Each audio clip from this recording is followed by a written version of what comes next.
Remember the good old days? Those days before responsibility? Those times when all you did was hang out with your buddies at all hours, working a job you couldn't give a crap about? Those days when you were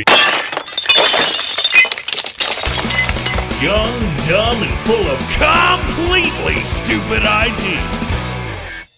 So back in what I want to say was fall of 96, I had a buddy of mine call me up and he wanted to go hang out. I said, where do you want to hang out? He said, Panama City. So not a big deal because at the time I was living I lived in Santa Rosa Beach, which is kind of halfway between Fort Walton Beach and like Panama City. Anyway, you don't need a geography lesson for this. So I go out to Panama City, I meet this buddy of mine and we meet in a grocery store parking lot for some reason. And then, much to my surprise, he asked me if I wanted to do some acid. And I said, well, fuck yeah. I took 3 hits. I was not paying attention to how much he took. But we then made our way to the Miracle Strip amusement park. And that's when things got a little weird because there was no warning that there were going to be other people, much less a double date situation happening. So there's me and my buddy and his date. And then there's his buddy and that guy's date. So now it's couple, Farley. This is not a good ratio. This is not working for me. And as the acid is kicking in, I am feeling like more and more like out of place and that I need to be somewhere else. But I'm trying to just tough it out. Like, I'm sure I can make it through this. We're at an amusement park. It's going to be fine. So after the first couple of rides we went on where I had to ride with a completely strange child and they had to ride with a completely strange 19-year-old man, because it's couple me. In a minute, Yoshi. In a minute, buddy. I promise. Anyway, so it's like couple me. So it's just a bad ratio, and I'm really uncomfortable riding these rides on acid with just random kids. So finally, there's a ride that his date does not want to go on. But I should not have wanted to go on it either because it's a ride that is, I've never wanted to ride, number one, and I've always assumed would make me puke, number two. Now, I don't remember the name of the ride, but I assume it was called the Flying Dutchman because it would look like a big pirate ship that would swing back and forth, and then it would swing you upside down and then back around. You know what I mean? So we get on this thing, and I'm doing fine.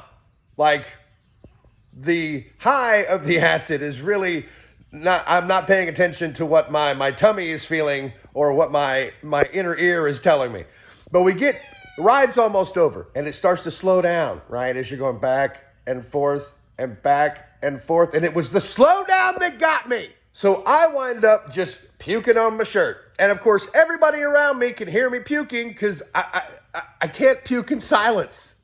So then panic sets in, plus I'm tripping. So I get off the ride. Immediately I take off my outer shirt. I was wearing a t-shirt under my rugby shirt. So take the rugby shirt off because it's got puke on it.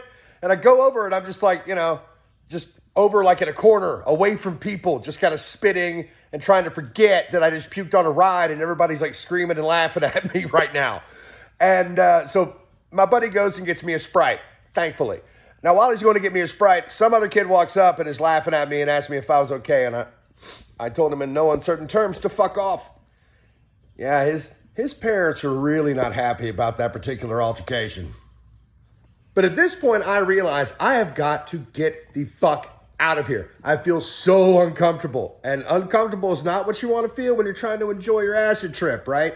So then I've got to make up some kind of excuse to get out of here. I can't just say, you guys are on a double date and this sucks for me, even though that would have been honest. No, instead I tell them I got a page from my dad, so I got to get out and I got to go home.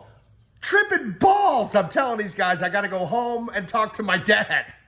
So I'm tripping my ass off. I cannot go back to my parents' house, which is where I was living at the time.